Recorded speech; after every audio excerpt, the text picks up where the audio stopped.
Put your hands together for none other than the one and only Miss Himani Shivpuri. A very popular Indian actress, who also has quality roles in Bollywood films and has given us massive hits like Hum Aapke Hain Kaun, Didi Wajah, Kuch Kuch Hota Hai, Yes Didi Diwani और Didi Number 1 and many more. अरे ये बात तो तुम्हारी थी, मेरा बेटा कैसे रिकॉर्ड नहीं होगा?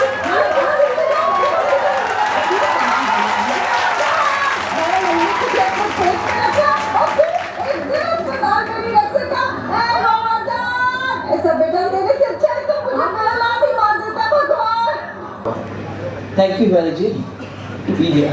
अरे इट्स अ प्लेजर और मुझे इतनी खुशी हो रही है कि मैं यहाँ जब इन्होंने बोला कि तुला में होगा, क्योंकि मैं जैसे कि आपके चेयरमैन जी को बता रही थी और सिल्की को भी बताया मैंने कि मेरी बहुत टाइम से इच्छा थी कि I come and visit your institute और आपके साथ अपने एक्सपीरियंस शेयर करूं, आपको अपनी कुछ कलाकारी भी दिखाऊं और आपकी कलाकारी भी देखूं। क्या So I'm very happy to be here and I'm very thankful to Rajesh ji कि मेरे को फिल्म फेस्टिवल में मैं आना ही था क्योंकि देहरादून मेरा होम टाउन है। So it's always a pleasure to come here and now it's doubled क्योंकि मैं खुद पढ़ी हूँ जून स्कूल में और so I have this love for Dehradun और इंस्टीट्यूशंस जो भी है मुझे आना बहुत अच्छा लगता है to interact with young people क्योंकि आपसे इतना कुछ सीखने को मिलता है। आई होप आपको भी कुछ मेरे एक्सपीरियंस से कुछ मिले, लेकिन मुझे यंग लोगों से बहुत कुछ सीखने को मिलता है and I am really looking forward to it. हाँ हिमानी जी, हम एनएसडी से शुरू करते हैं। नेशनल स्कूल ऑफ ड्रामा से, नेशनल स्कूल ऑफ ड्रामा से क्यों, देहरादून से क्यों नहीं, जहाँ से मेरी शुरुआत हुई? नहीं सिंस आपका सवाल है कि नेशनल स्कूल ऑफ ड्रामा से, लेकिन थोड़ी सी उसकी बैकग्राउंड कि मैं देहरादून में पली बड़ी और एजुकेशन करती थी और पढ़ाई में होशियार थी और आप लोगों के सामने तो आजकल इतने सारे ऑल्टरनेटिव्स हैं, you know there so many fields that you can aim for, you must be knowing more than us। लेकिन हमारे टाइम पे सिर्फ दो ही थे ऑप्शन कि जो पढ़ने में होशियार होते थे वो साइंस की तरफ जाते थे और जो थोड़े से पैदल होते थे वो आर्ट्स की तरफ या कॉमर्स की तरफ जाते।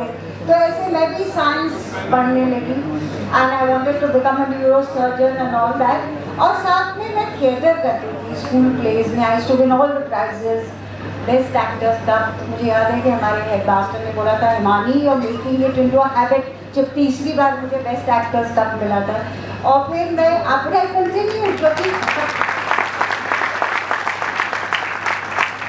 थैंक यू और बट मैंने ऐसा सोचा नहीं था कि this will be my profession. I thought yes I do studies, तो मैं एंट्रेंस एग्ज़ाम भी दे रही थी और साथ में मैं थिएटर करती थी। और बाद में जब एक I was doing my MSc organic chemistry, तो एनएसडी के कुछ लोग आए वर्कशॉप करने के लिए, तब मुझे पता चला कि एक ऐसा इंस्टीट्यूट है जो आपको थिएटर की ट्रेनिंग देता है। तब मेरे दिमाग की ट्यूबलाइट जली। I said this is where I want to be. और हुआ ये कि I got a scholarship to study MS abroad. तो मैं घर वालों को बताया नहीं क्योंकि this is about, I won't tell you the exact, तो इमेजिन 40 इयर्स बैक यार। तो कोई I went for my visa interview और मैंने साथ में एनएसडी का भी इंटरव्यू दे दिया, नेशनल स्कूल ऑफ ड्रामा का, सो कमिंग देयर। और मेरा जब सिलेक्शन का लेटर है तो मैंने घर में बोला कि मैं अमेरिका नहीं जा रही हूँ, मतलब बॉम्ब फूट गया। तो मेरे सारे रिश्तेदार मुझसे नाराज़, क्या, क्योंकि यूपी था उस टाइम, उत्तराखंड तो अब बना है, तो यूपी में नाटक की बहुत ही बुरी छवि थी। तो मेरे सब रिश्तेदार मुझे कुछ वो खुद बोले, क्या नौटंकी करेगी, भांडगिरी करेगी। और मेरे पिताजी थोड़े से सेंसिबल थे because he was himself a teacher in the Doon school and he was also interested in arts and he was a writer.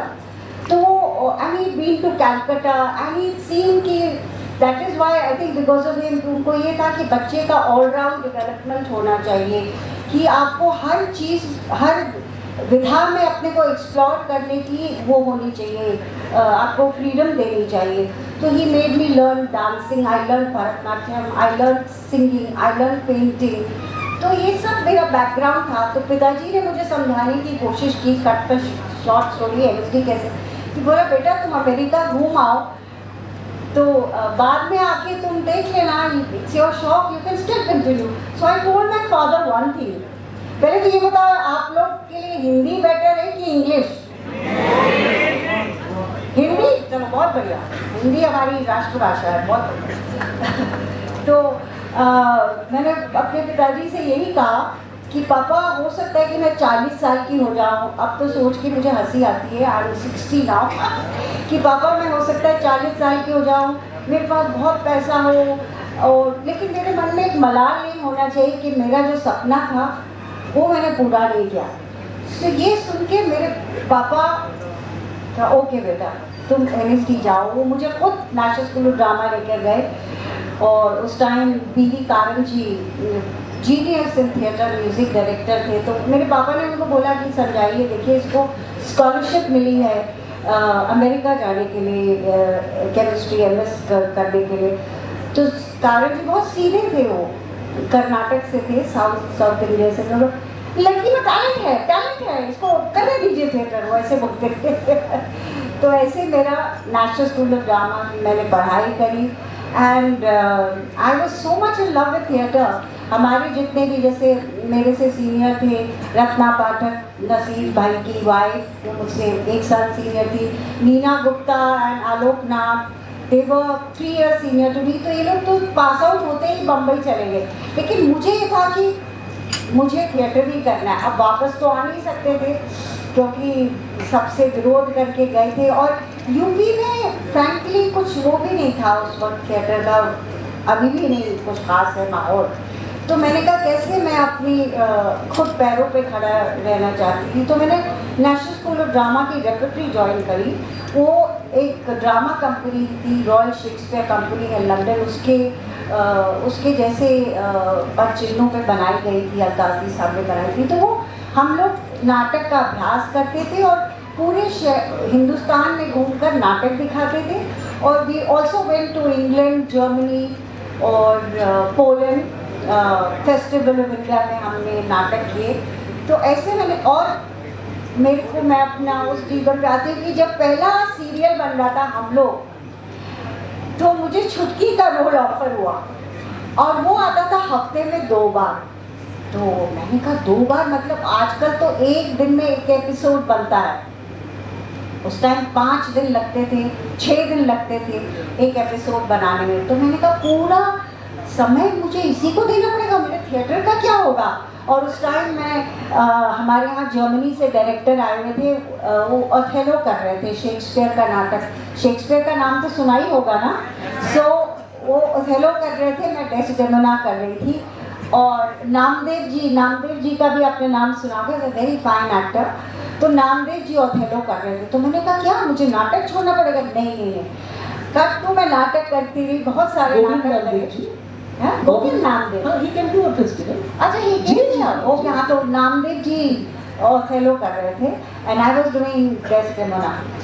तो फिर काफ़ी सारे नाटक मैंने किए, मित्रों मरजानी, आज़र का ख्वाब, पिगमेलियन, बर्नट शॉ के पिगमेलियन पे बेस्ड है। और हम लोग जगह जगह जाते थे। कट टू 7-8 साल के बाद वही मनोज श्याम जोशी अपने उत्तराखंड के हैं, जिन्होंने हम लोग लिखा था, बुनियाद लिखा था, एक और सीरियल बनने जा रहा था। उस टाइम दूरदर्शन ही होता था, आजकल तो इतने सारे हैं और OTT भी आ गया है। तो हमराही एक सीरियल था। तो बॉम्बे के डायरेक्टर प्रोड्यूसर थे कुंवर सिन्हा और ज्योति सिन्हा, वो एक एक्ट्रेस ढूंढ रहे थे। उस टाइम भी लोग पूछते थे कि यार दिल्ली में कोई है थिएटर की? तो मनोज श्याम जोशी बोले है तो एक एक्ट्रेस हिमानी शिवपुरी, लेकिन थोड़ी पागल है, उसको मैंने पहले हम लोग के लिए बुलाया था तो उसने मना कर दिया था। तो एनीवे मैं बॉम्बे में, हम लोग शहर जाते थे, तो बॉम्बे गई तो वहाँ पर ये लोग आए देखते। तो मेरे 5-6 नाटक थे जिसमें मैं मुख्य भूमिका कर रही थी, और पाँचों की पाँचों अलग थी। तो दे वर फॉर्चुनेटली इम्प्रेस्ड, और उन्होंने मुझे अप्रोच किया देवकी भौजाई के लिए। आप लोगों ने तो नहीं देखा होगा, पर आपकी शायद मम्मियों ने या दादियों ने, मौसियों ने देखा होगा। तो वो इस तरह से वो किरदार करने का मुझे मौका मिला, और वो किस्मत की बात है, डेस्टिनी वही होता है जो मंजूर खुदा होता है कि वो इतना पॉपुलर हो गया कि फिर मुझे किसी को बताने की ज़रूरत नहीं पड़ी कि मैं क्या करती हूँ। I tell you a small incident कि जब मैं दिल्ली में थिएटर करती थी तो सुबह 9 बजे बस में, क्योंकि हमारा गवर्नमेंट का वो था ना, रेगुलर टाइमिंग था 9 to 5, तो मैं 9 बजे बस में बैठती थी। वो चार्टर्ड बस, हम लोग जमुना पार में रहते थे क्योंकि जितने भी वो स्ट्रगलिंग आर्टिस्ट थे वहीं रहते थे। अब तो जमुना पार, Mayur Vihar has become very posh Asian Games के बाद। तो हम लोग बस में बैठ के वहाँ आते थे मंडी हाउस। तो एक लेडी मुझसे, जैसे आप वही चेहरा देख रहे हैं, सुबह 5 बजे वापस आते थे, शोज़ की परफॉर्मेंस होते थे तो हम लोग, तो हमको ड्रॉप किया जाता था। तो मुझसे पूछती थी व्हाट डू यू डू? मैंने कहा आई डू थिएटर। नहीं वो तो ठीक है, मगर वैसे क्या करती हो? तो उनके ये समझ पाना उनको बहुत मुश्किल था कि ये मेरा प्रोफेशन है। लेकिन आफ्टर देव की बजाय मुझे किसी को बताना नहीं पड़ा कि मैं क्या करती हूँ। अरे देव की बजाय, अरे वो आ रही है। और उसके बाद तो मुझे सूरज बड़जात्या जी ने, उन्होंने भी मेरा एक नाटक देखा था पिग्मेलियन, बर्नर्ड शॉ का भी नाम सुना होगा शायद आपने। उसमें जो एलिजा डूलिटल का कैरेक्टर है वो मैंने किया था हज्जो। तो और वो बल्ली महाराज चांदनी चौक से उसको उठाता है professor Higgins, again Namdev played professor Higgins, और वो ट्रांसफॉर्म करता है, बेगम बना देता था। बड़ी अच्छी उर्दू बोलती थी। तो ही गॉट वेरी इम्प्रेस्ड। तो I got a call from Rajshri office कि तो मुझे राज बाबू वो मेरे नाटक देख चुके थे, हम तक लेना था, but anyway I heard the story और मैंने हम आपके हैं कौन किया। This is how my film career started. और हम आपके कौन के बाद आदित्य चोपड़ा जी DDLJ बना रहे थे, दिलवाले दुल्हनिया। तो आई गॉट अ कॉल, और उस दौरान अभी दूसरे TV चैनल्स आ गए थे, ZTV आ गया था। So I was doing Hasratein, which was another milestone serial of ZTV। तो ये अधांतरी पे बेस था, जयवंत दलवी के उपन्यास है मराठी, तो मेरा कैरेक्टर था। तो I was shooting for that. तो मुझे फ़ोन आया कि I am Yash Chopra son and I am making a film, मैं फिल्म बना रहा हूँ और आपके लिए एक रोल लिखा है। तो मैं वही सीधी सादी अपनी देहरादून की पहाड़ी लड़की, मुझे इतनी अकल नहीं थी उस टाइम। मैंने कहा आई एम शूटिंग इन नूर बंगला, तो आप प्लीज़ आप वहाँ आ जाइए, मुझे कहानी सुना दे। और ये उनका बड़प्पन है कि यश चोपड़ा का बेटा वहाँ आया। आजकल तो आज से सोच के भी मुझे लगता है कि मैंने क्या किया, कि सब उनके ऑफिस में जाते हैं और ये, तो वो चैप वो आए वहाँ पर और इन बिटवीन शॉट्स मुझे दिलवाले दुल्हनिया की स्टोरी सुनाते रहे। और मुझे बहुत बहुत खूबसूरत फिल्म थी, मुझे बहुत अच्छी लगी। तो मैंने कहा Adi I am doing your film. Ma'am your role comes after the interval, जब वो लोग इंडिया आते। I said I love your film. तो इस तरह कम्मो बुआ का role DDLJ। So both Hum Aapke Kaun and DDLJ वो super duper hit, they are one of the most successful films in our industry. और उसके बाद करण जौहर जो कि आदि के असिस्टेंट थे, वो कुछ कुछ होता बना रहे थे, तब उनका फ़ोन आया। तो मैं वही अल्लड़ हिमानी भट्ट चिपुरी, तो मैं आप पता नहीं किसी फिल्म की डबिंग कर रही थी। मैंने कहा Karan you come there, tell me the story. तो ऐसे में ग्रिफिथ पी का कैरेक्टर, और फिर I didn't look back, then David Dhawan series started. David की भी बहुत अच्छी स्टोरीज है। तो इस तरह मेरा फिल्म का, लेकिन हाँ आई डिडंट लीव जो मेरा पहला प्यार है। I think I can guess, आप लोग तो आई कैन टॉक अबाउट प्यार विद दी स्टूडेंट्स ना। तो पहला जो प्यार होता है वो भूल नहीं पाते। अभी तो आप बहुत सारे प्यार करते हैं, लेकिन पहला प्यार नहीं भूल पाते, और वो बुढ़ापे में आपको ज़्यादा पता लगता है, ज़्यादा याद आता है। तो I kept in touch with theatre. और मैं जैसे बम्बई रहती थी, तो मैं Mumbai university, I am visiting professor there, तो मैं वहाँ जाके स्टूडेंट्स के साथ लेक्चर्स देती थी, प्रोडक्शंस करती थी। और यहाँ पर भी देहरादून, क्योंकि मेरा होम टाउन है, एंड आई ऑलवेज फील कि अपनी स्टेट, अब उत्तराखंड भी बन गया था, आई शुड डू समथिंग। तो मैं यहाँ आकर भी वर्कशॉप लेती थी। मैंने यहाँ पर मोहन राकेश के नाटक करे। और जब मेरे पिताजी उनका स्वर्गवास हो गया, डॉक्टर हरिदत्त भट्ट शैलेश का। तो मैंने सोचा मैं कैसे अपने पिता को श्रद्धांजलि दूँ। So I thought I will do, क्या मैं किस तरह से कर सकती हूँ। मैंने उनकी कहानी, मैंने कहा था कि वो लेखक है, तो उनकी कहानी पर मैंने एक उत्तराखंड के स्टूडेंट्स के साथ वर्कशॉप करके एक कहानी, नेशनल स्कूल ऑफ ड्रामा को भी इन्वॉल्व किया, क्योंकि थिएटर पता है कहाँ से इतना बच्चों को 1 महीने के लिए रिहर्सल स्पेस चाहिए, चाय नाश्ता नॉलेज, तो दे हेल्प मी। तो आई डिड अ प्ले सुनहरे सपने, वो उस पर बेस था उत्तराखंड की कैसे स्थापना हुई, वो जो मेरठ कांड था उसके भी किस्से थे। So and I use the traditional जो अपने उत्तराखंडी ढोल दमाओ, पूरा अपना कल्चर।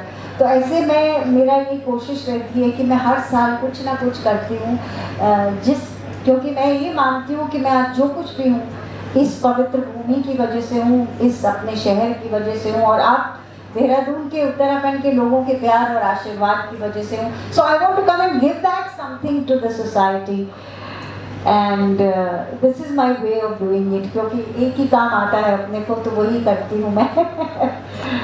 और I must say, all of you, in between her Hindi popular, like we said Karan Johar, Aditya Chopra, she is also doing lot of Uttarakhandi film, like in Kumaoni, Garhwali languages. And you are responsible for that to promote the films. You have to promote these films.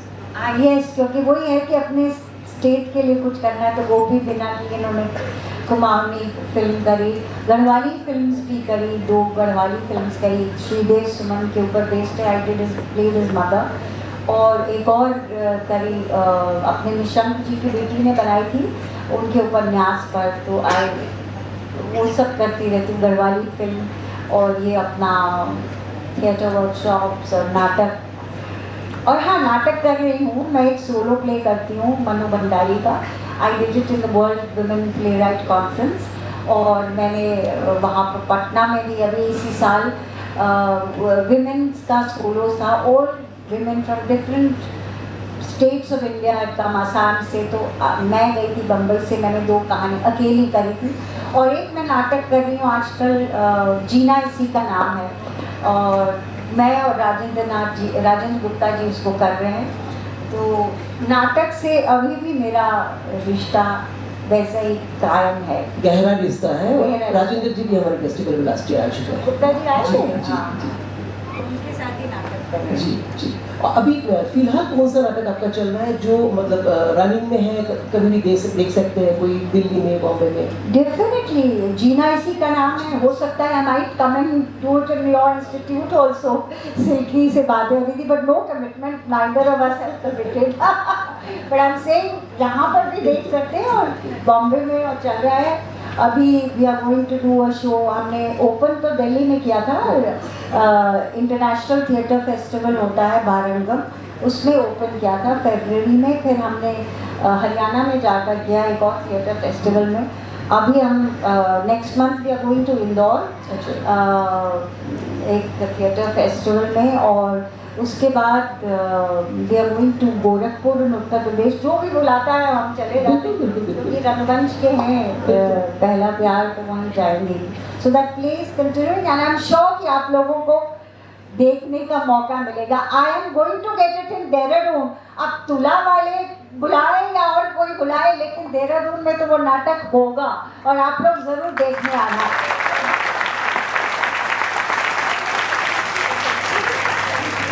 Okay, now I'm opening the floor for the question and answer sessions. Do you have any questions? Please raise your hand. Question ये है कि आपका best और worst experience जो आपका show है हब्बू की उल्टन पलटन, उसमें क्या है? क्योंकि मैम मेरा फेवरेट शो है, ma'am literally you are my favourite, I am the biggest thank you fan. So much, thank you. Yes. शुरू में हम थी व्हाट इज मनी, वो बचपन में लगता है क्योंकि माँ बाप सब दे रहे हैं खाने पीने को, लेकिन that is also very important. लेकिन उससे ज़्यादा खासकर कलाकार की ऐसा आपका कॉम्प्लीमेंट मिल जाए तो our day is made, our life is made, our मेहनत इज मेड। 40 साल से जो इंडस्ट्री में हूँ, सबसे best part, oh there so many beautiful memories. और एक्चुअली वो भाषा भी मेरी नहीं है, तो उसकी भाषा को बुंदेली भाषा में मैंने सीखा, और मैं उसका किस्सा भी बताऊंगी कि मुझे डायरेक्टर ने बोला था, क्योंकि जो हीरो है उसी की भाषा है। और जो पहले की हीरोइन थी राजेश जो थी वो भी इंदौर से थी, तो उसकी भी भाषा थी, मेरी नहीं थी। तो डायरेक्टर ने बोला हिमानी जी आप तो हिंदी बोल लो। मैंने कहा नहीं यार, जब मेरा बेटा है, और बेटा क्या बोलता है, मातृभाषा, तो माँ को तो बोलना ही पड़ेगा। So and I M you know मतलब बचपन से ही मेहनती एक्टर, मेहनती इंसान, तो मैंने वो भाषा सीखी और अभी भी सीख रही हूँ। तो सबसे वंडरफुल एक्सपीरियंस तो आता है कि जब हम अच्छा सीन करते हैं तो मज़ा आता है, मेरे और हप्पू के बीच में, या मेरे और हमने अभी परसों ही मैं कमलेश के साथ, वो जो कमलेश है ना लड़का, उसके साथ बहुत अच्छा सीन किया हमने। और मेरा जो एक फ्रेज है वो बहुत पॉपुलर हो गया। क्या है फ्रेज, तुम ही बताओ। हाँ ये देखो, तुम कह रहे फेवरेट है तो नींबू निचोड़ देंगे, बहुत फेमस हो गया है। मेरे दिमाग में बोल रहा था नाश पीटे। हाँ, क्योंकि वो है अम्मा और उसका बेटा दरोगा है, लेकिन फिर भी इतने हक से वो करती है, उसको जब भी आता है कि ए नाश पीटे देखो हाँ yes and I think quite a few in लोगों ने भी देखा है। तो आई एम वेरी थैंकफुल। और वो शो आजकल जो शो है ना, बहुत कम शो है जो लॉन्ग रनिंग होते हैं, नहीं तो आजकल 3 महीने 6 महीने में बंद हो जाते हैं, 2 महीने में, और कई एक्टर्स को बहुत धक्का भी लगता है। तो हम तो मतलब 4 साल से, मतलब ऐसा लगता है 4 साल से चल रहा है, but because of you people, आप लोग पसंद करते हैं तभी चलता है। नेक्स्ट लेवल करते हैं, next level. So my question is that in every industry, including entertainment industry also, is full of competition. So ma'am, what do you do to stand out in this amidst competition? Is being yourself, finding yourself, being determined. If you have a dream, you should follow it. But you can't just dream. You have to work for it. You have to work hard. Or you have to be disciplined. And always believe in yourself. क्योंकि वो कहते हैं ना कि आपको बहुत शिद्दत से जो भी चीज़ चाहो वो यूनिवर्स आपको ज़रूर देती है, but you have to walk that distance. और एक और बात है कि देखो बेटा, ज़िंदगी में 2 रास्ते होते हैं, एक तो आसान सा रास्ता होता है शॉर्टकट जिसको कहते हैं, और एक होता है लॉन्ग कट जिसमें आपको मेहनत करनी पड़ती है। You have to believe in yourself, you have to face disappointments. पर वो लॉन्ग कट वाला रास्ता चुनना, क्योंकि शॉर्टकट आधे रास्ते में जाके ख़त्म हो जाता है, वो पहुंचाता नहीं आपको मंजिल पर। It's your share hard work, your discipline and your dream, और आपकी खुद की मेहनत, आपके खुद के जो हौसला है वही आपको आपकी ड्रीम तक पहुंचा सकता है, कोई नहीं। Thank you so much, Himanshu. It's a pleasure to come here, and I wish all of you young students all the best. Please achieve all your dreams. This is my good wishes. Direct क्या बताएं, और मतलब नहीं ऐसे बात हूँ, वो नहीं वो इस तरह की नहीं हूँ मैं। वो नाना पाटेकर जी है ना, वो असली में मात्र नहीं एक्टिंग है यार, असल में एक्टिंग है। डायलॉग तो मेरा वही सुना देती हूँ। अरे यार, मतलब तुला इंस्टीट्यूट आते आते मतलब नींबू निचोड़ गए, ऐसो रास्तों और इतनी भीड़, गाड़ियाँ ऊपर आ रही, हमारी गाड़ी नीचे आ रही, मोटरबाइक आ रही है। तो पता नहीं क्या, भैया रास्ते सुधारो, रास्ते सुधार लो। हाँ, नींबू निचोड़ गए हमारे ऐसे रास्ते में। Thank you.